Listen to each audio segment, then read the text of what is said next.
to a Mississippi motel, but Rogers had disappeared before police arrived. Police issued an APB locally. They hoped someone would spot the suspected killer before he left the area. Days later, on November 3rd, 1995, Jackson, Mississippi detectives responded to a murder. Family members had found Linda Price dead in her bathtub. The 34-year-old single mother had been stabbed repeatedly and her throat had been slashed. Investigators searched the apartment for evidence.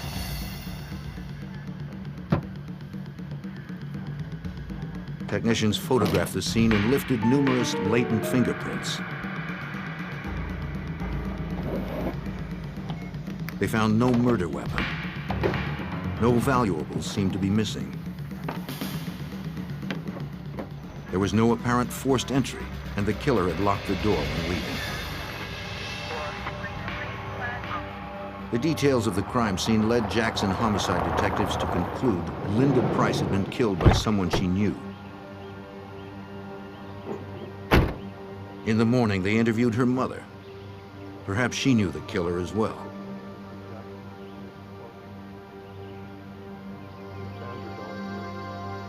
She said her daughter had a new boyfriend. His name was Gleydson Rogers.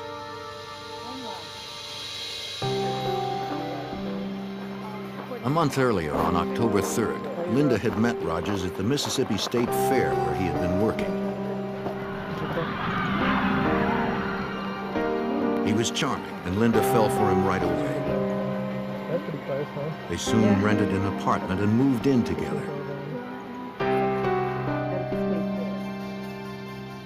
At first, Linda seemed happier than ever, but recently she wondered if she'd made a mistake. She told her mother that Rogers had a bad temper and she feared his mood swings. When Linda stopped calling and didn't answer her apartment door, her mother believed that Rogers had harmed her.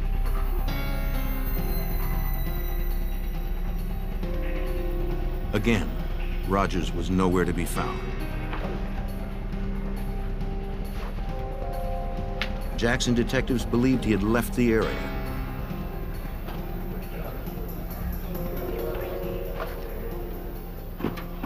They entered his name into the NCIC database.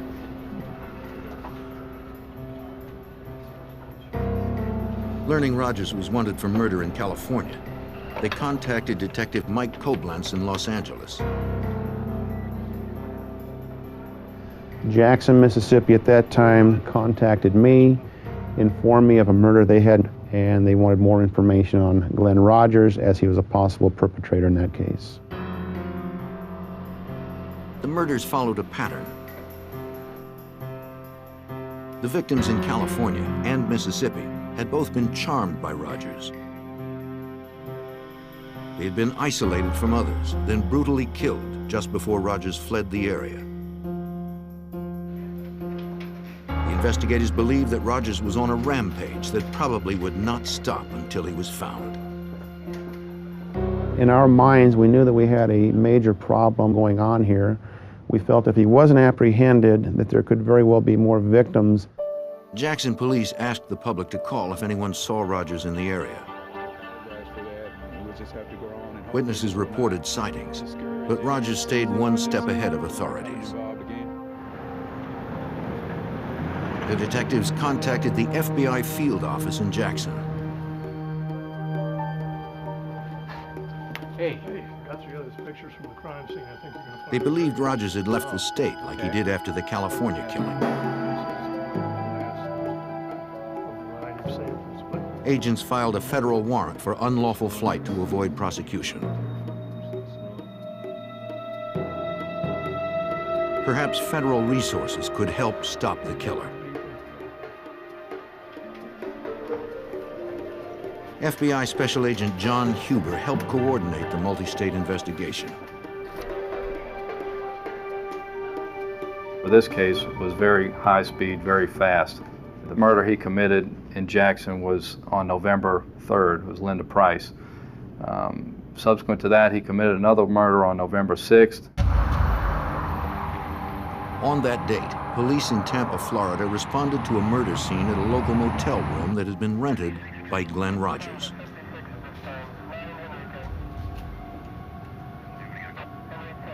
Like Linda Price, the young woman lay dead in the bathtub, stabbed in the back, chest, and wrist. There was no ID of the woman in the room, but investigators noted a tattoo of a cross on her shoulder. Her jeans and shoes were piled near the toilet. A bracelet was found in the sink. From the evidence left behind, Tampa homicide detective Julie Masucci attempted to piece together the details of the murder. When we removed the clothing, it appeared that she had been stabbed through the clothing, which means that she was never undressed. And it was from the rear portion, which appeared that someone might have come up behind her and stabbed her.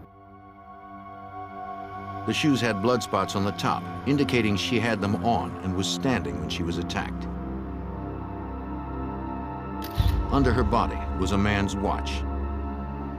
Investigators believed it belonged to the killer. It was significant that she was placed in a bathtub and that it appeared that someone tried to clean up any evidence that they left behind.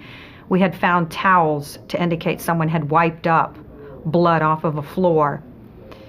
It appeared that the bathtub water had been run to try and clean up any evidence that was left behind.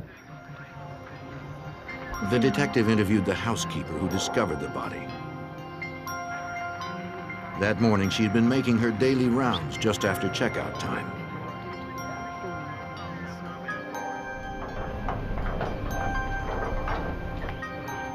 Outside room 119, she spotted a handwritten "Do Not Disturb" sign. Housekeeping! She said she didn't clean the room the day before because she saw the sign and wanted to respect the privacy of the people staying there. On this day, the occupants were scheduled to have checked out.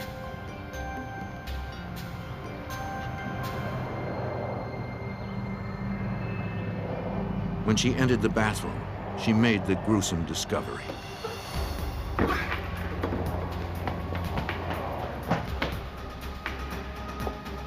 Detectives asked the motel manager if she knew about the people staying in room 119.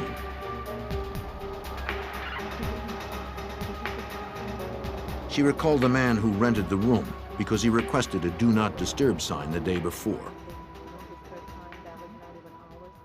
They told him he didn't have one. So he paid for another night and told them at the registration that he did not want them cleaning his room. He wanted it to be left alone. Apparently he went back to the room and tore off a piece of a phone book and made his own "Do Not Disturb" sign, and he hung it on the door. The motel manager remembered the same man packing up a small white car that evening. He had paid for another night, so she didn't think he was leaving. She warned him about recent break-ins at the motel and told him not to leave anything in the car overnight. Thanks. Good, I'll come.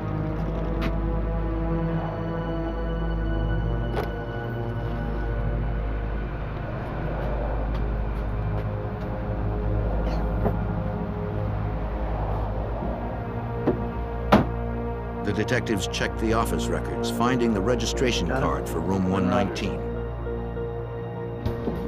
It had Gleydson Rogers' name and signature on it.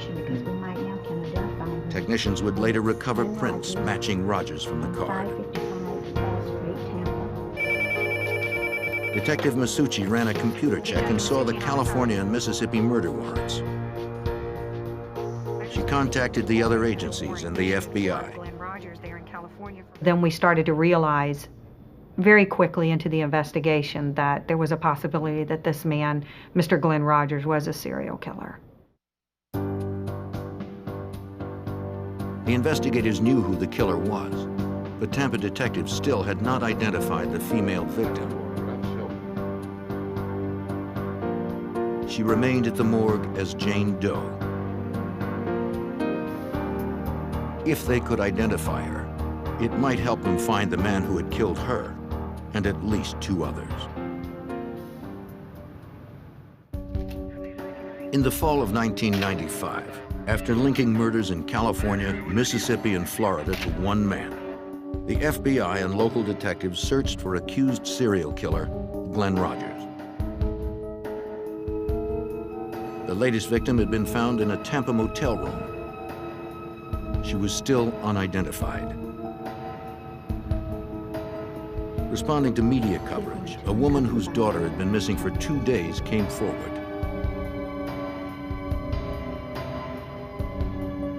She positively identified the body of her daughter, Tina Marie Cribbs.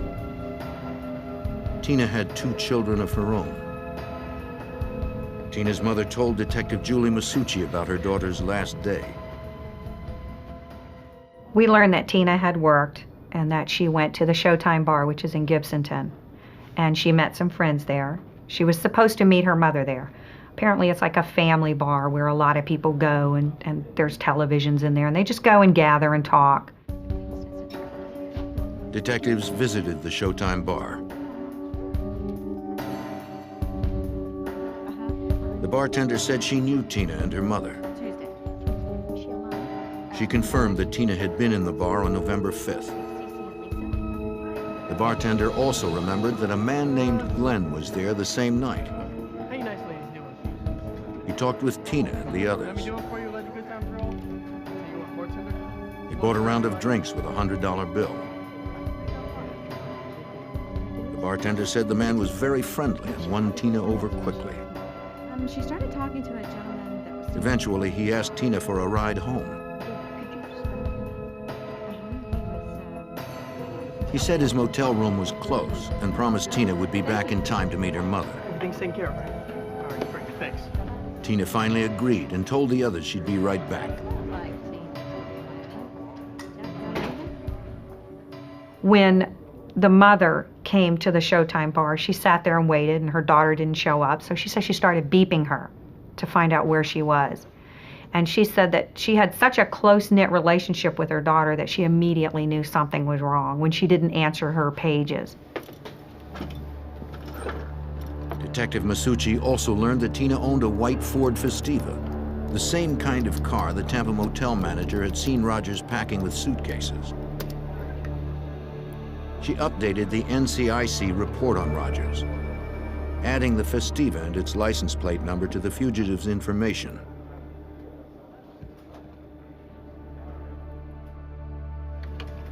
FBI Special Agent John Huber was surprised that Rogers wasn't trying to conceal himself. Gleydson Rogers seemed to not care if he would get caught or had no fear of the law. He would always use his real name when dealing with people and checking into motels. He would drive cars that weren't stolen, either belonged to the victim, which he could easily be linked to, or his own vehicle. He didn't seem to care. If people knew what was happening, he wasn't trying to hide. The search for the serial killer hit the news. TV stations across the Southeast broadcast pictures of Rogers, asking anyone spotting him to call authorities.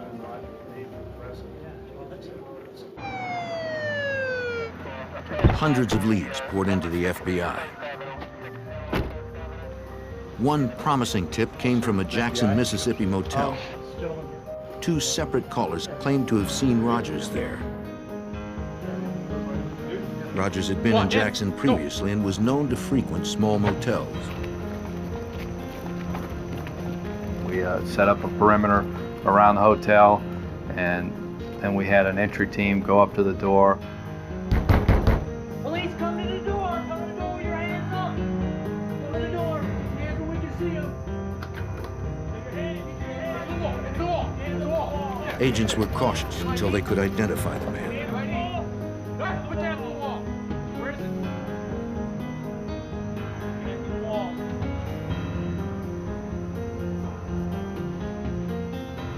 We identified the person that resembled Rogers and determined that it was not him. We then later searched the entire hotel and began searching the hotels in the immediate vicinity, but didn't find him. It was very important in this case to apprehend this individual as soon as possible, because based on his history, he was going to continue to kill until he was apprehended. Authorities were desperate to stop him. The serial killer was out there somewhere, and it was likely that he was searching for his next victim.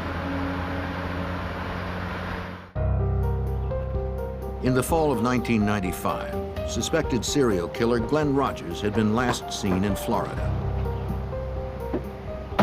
The FBI believed he had murdered a woman there after killing women in California and Mississippi. The FBI soon learned that Louisiana had been his next stop. On November 10, 1995, Andy Sutton, the mother of 4, was found murdered in her Bossier City, Louisiana apartment. Bruises on her legs. Like 2 others, she had multiple stab wounds to her upper body and back. So, The Bossier City detective questioned the victim's roommate and former boyfriend. 9 o'clock. was there anyone present? Andy's roommate was a waitress and had worked late the night before Andy was killed. Went in together.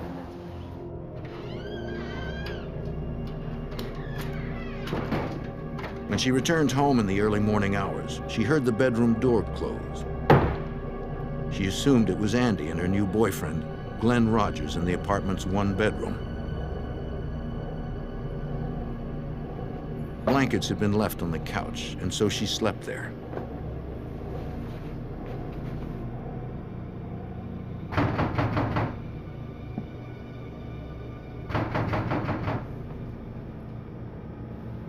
After daybreak, she was awakened by someone at the apartment door.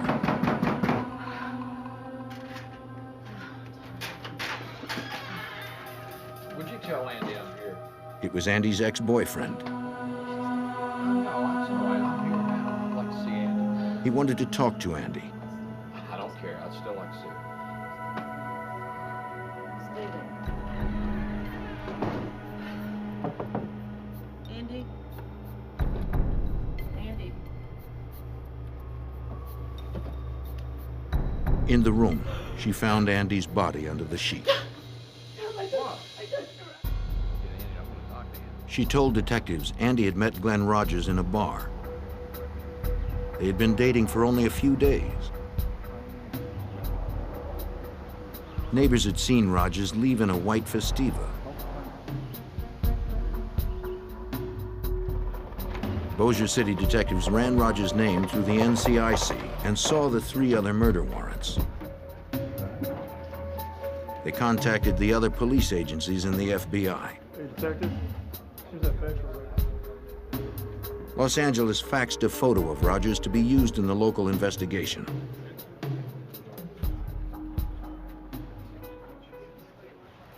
Louisiana television stations picked up the story.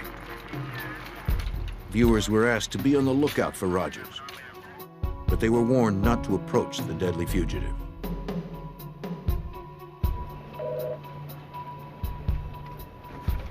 Special Agent John Huber and the other investigators were frustrated. Yeah, you know it. Rogers was killing people faster than we could investigate where he was. It was just a kind of a time game, and he was killing people faster than we could apprehend him. Hey guys, look at The FBI and local detectives believed Rogers murdered 4 women in 6 weeks. You starting to move? After each killing, Rogers had fled the state. Let's try to focus. The locations he chose were random. Let's try to focus in. Let's try to focus in over here. Despite their best efforts, investigators couldn't keep up. They needed to spread the description of Rogers and his vehicle across the country. Let's start off with that. Agents sent requests to truckers over their CBs to be on the lookout for a white Ford Festiva. They posted wanted flyers in truck stops and rest areas. We're not really sure where he's going to be going next. That's why They held press below here is conferences to get photographs Rogers' photo of out to the public. suspects. And Gallagher has some of this out. They wanted to warn Right now, potential we do know victims is, and hoped someone would spot the that killer. we Through the media, agents released details of Rogers' MO for finding victims and the route he traveled.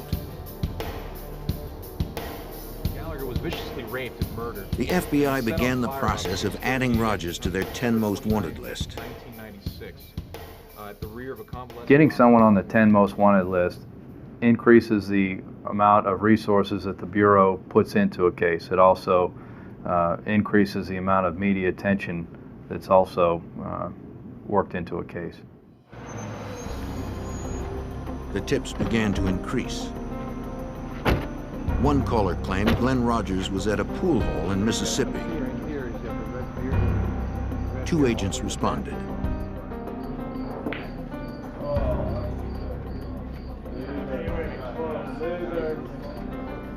One of the pitfalls of an intense media campaign are the many false sightings that well-intentioned citizens call in. Gentlemen, Special Agent Huber. The man in the bar was obviously not Rogers. What's going on here? You have ID? The investigators tried to predict Rogers' next move and focus their search. Special Agent Huber had worked plenty of fugitive cases. A lot of times in fugitive investigations, when people are in trouble, they'll go to areas that they're familiar with, or associates or friends. In this particular case, Rogers' family and friends were mostly located in the Kentucky area, and that's where a lot of our resources were focused. Authorities in Kentucky received priority teletypes about the fugitive. Kentucky State Police Detective Bob Stevens was already familiar with the name Glenn Rogers. In fact, he'd been looking for him for almost 2 years. Rogers was wanted for questioning in the disappearance and possible murder of his housemate, 71-year-old Mark Peters.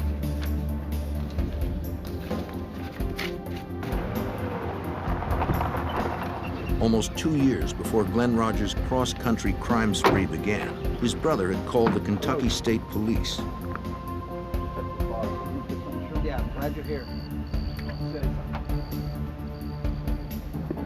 The body had been found inside his family's cabin.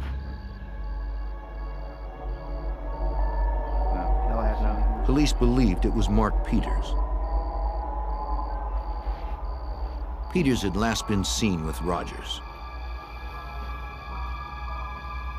The cord tied around the corpse's hands and feet matched one found in the home the men shared. Authorities could not determine the cause of death, and they couldn't find Rogers. 1029 on it, please. The case is still ongoing and still pending. We had one suspect, which was Glenn Rogers.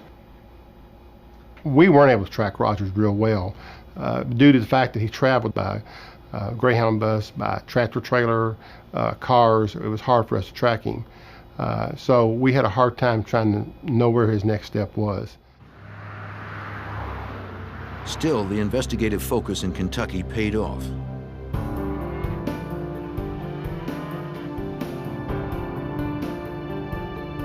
On November 13th, 1995, Glenn Rogers visited one of his relatives in Lee County, Kentucky.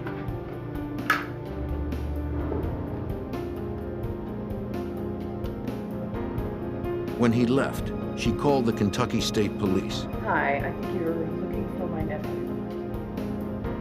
Glenn Rogers. She said he was driving a small white car heading west toward Interstate 75. When Detective Stevens heard that Rogers was sighted nearby, he set up on the road he believed Rogers would take to I-75. It wasn't long before a white Ford Festiva drove by. The detective began following. I wanted to make sure that this was Glenn Rogers, not somebody else that I had actually followed in behind. So I pulled out behind this car. When I ran the car tags actually came back stolen. So I began to follow him. I was able to pull up beside him like I was going to pass him. When I looked over, I could see who it was, and the picture I had of Glenn Rogers matched the driver.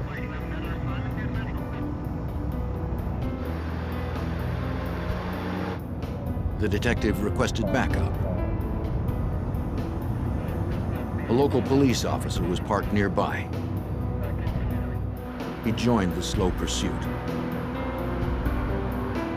They followed Rogers for a distance.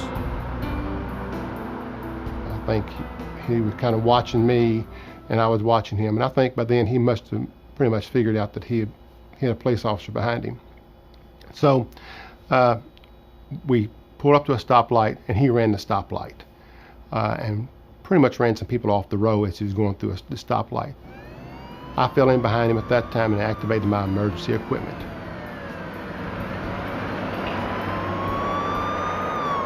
Rogers didn't stop. He sped up. He's on to us now. Stand by. Several miles ahead, police set up a roadblock and tried to clear the road of traffic. They hoped this would be the last stop for the elusive killer.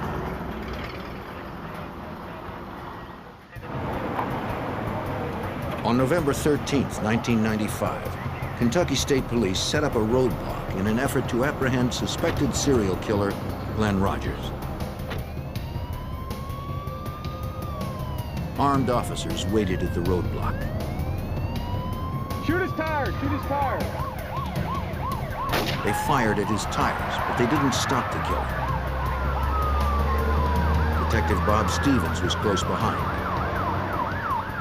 We followed him down the road. He had run several cars off the highway, ran a school bus off the highway. He was driving on the wrong side of the highway. And so it was determined that he had to be stopped. Sergeant Barnes was able to get up the other side of him, and when he came back, he tapped him, spun him out of the highway, off the highway into a ditch. They didn't know if the fugitive was armed. When I first approached the car, and I was one of the first ones to approach the car, you could see that he looked very upset, very aggravated that he was in the custody. He was very defiant and just didn't want to be taken into custody at that time.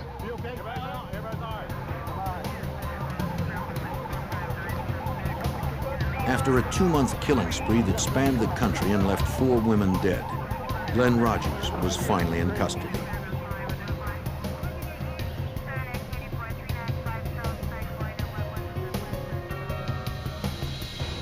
The vehicle identification number of the white Festiva confirmed the car belonged to Tina Marie Cribbs, the victim in Florida. Technicians scoured the car for evidence. They found shorts with blood on them, a blanket, and a woman's purse. These and other items linked Rogers to the murders in Mississippi, Louisiana, and Florida.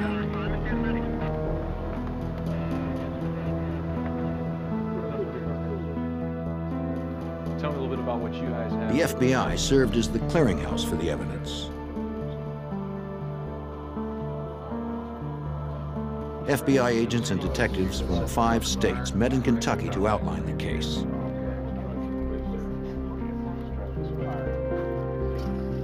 Special Agent John Huber helped plan the meeting. What they did do was put together all the information that everyone had, share information, and also that the FBI laboratory would process all the evidence in this case so that one agency would have custody of all the evidence and do the analysis. Agents and detectives agreed that their best case against Rogers was in Florida. Tampa detective Julie Masucci met with detectives and prosecutors to review the evidence.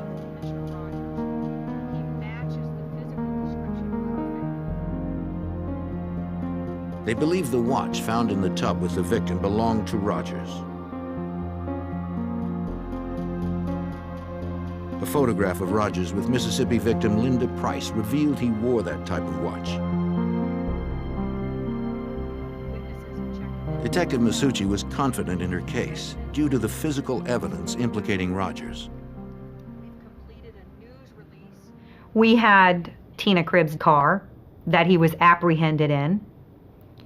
We had some shorts that belonged to him that had some of Tina Cribb's DNA on them, the registration slip that Mr. Rogers signed himself, fingerprints that were found inside of motel room number 119, where the victim was found, and miscellaneous items that were found inside of the car when he was apprehended.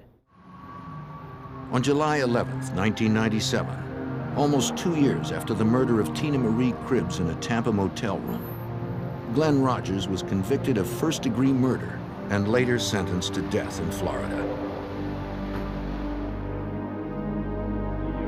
2 years later, Rogers was extradited to Los Angeles to stand trial for the strangulation death of Sandra Gallagher, whose body was burned in a truck fire. She poured over the victim's body and in the cab of the truck. He was seen. Prosecutors outlined the victim's final hours for the jury. They showed that Sandra and Glenn Rogers left McRed's bar together on September 28, 1995.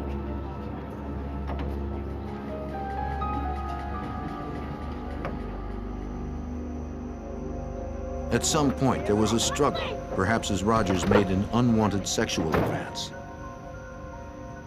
He strangled her, crushing her windpipe.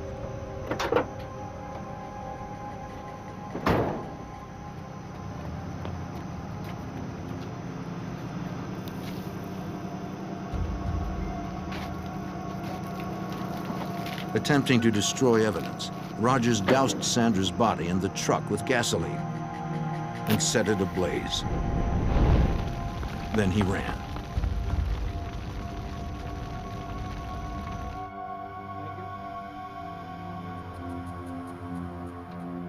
On July 16, 1999, a jury again found Glenn Rogers guilty of murder.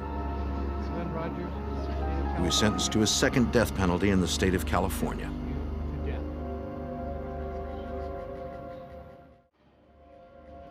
Los Angeles detective Mike Koblenz was impressed by the nationwide partnership of everyone involved in the hunt for Rogers. That's really what made this case come together, was the interagency cooperation, and not just in Los Angeles, but in Jackson, Mississippi, Tampa, Florida, and later Bossier City, Louisiana, the FBI, the press, the different news agencies that were able to get the information out. We truly worked together on this, and it came to a successful conclusion down the road. Since Glenn Rogers already had 2 death sentences, Louisiana and Mississippi prosecutors decided to spare the families of the victims emotional trials. Glenn Rogers left at least 11 children without mothers. The importance of stopping him was clear to Detective Julie Masucci and the other investigators. As a woman, not as a detective, not as a police officer, but as a female, I think that there should be a lot of women that feel safe that he's off of the streets. He had no regard for human life. He had no regard for the feelings of the families that are left behind. He didn't care. And I'm happy that he's behind bars. And I'm happy that he'll never step foot outside of a prison system that he could put other females at risk. Investigators suspect Rogers is responsible for more unsolved murders.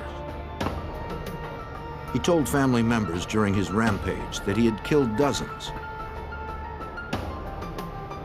Authorities continue to pursue those unsolved murders to close the cases that can be linked to Glenn Rogers.